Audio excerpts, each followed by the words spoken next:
colonoscopy is a video camera test to look at the lining of the large bowel, the colon. We use it to investigate people who have symptoms relating to the large bowel, for example, loose stool, diarrhea, or rectal bleeding.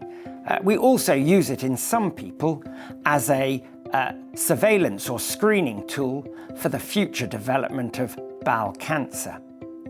So, in order to undergo a colonoscopy, you have to take a laxative the day before in order to clear out the bowel so that there's no poo there. Otherwise, obviously, you can't see round with the endoscope, with the camera. We also often ask people to modify their diet for a few days before the procedure to cut out foods that are very high in fibre or seeds. We also ask people to avoid iron tablets.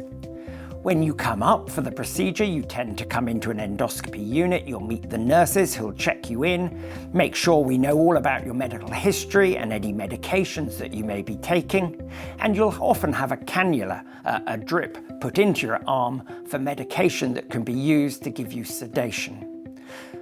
The procedure actually isn't uncomfortable. It's a little bit undignified, and from time to time people may get crampy tummy pains, but it shouldn't be uncomfortable and it shouldn't be painful.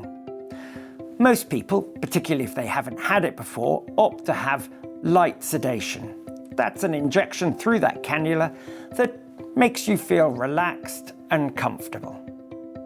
If you feel particularly anxious, or if during the test for some reason the procedure is more uncomfortable than you would like, you can always have a top-up of sedation within healthy, appropriate safety limits.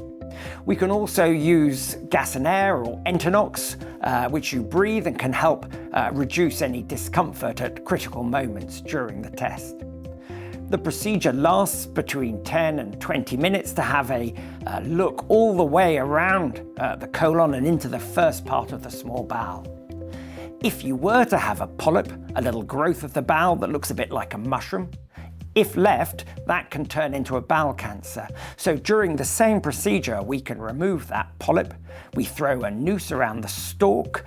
We use a little electricity to cut through the stalk, and then we take the polyp away to find out what it was made up of. And that helps decide whether there needs to be some form of screening strategy for the future development of polyps.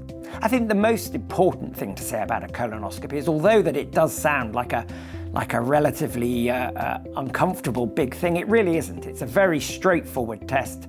It's very quick, and the vast majority of people only need the very lightest of sedation.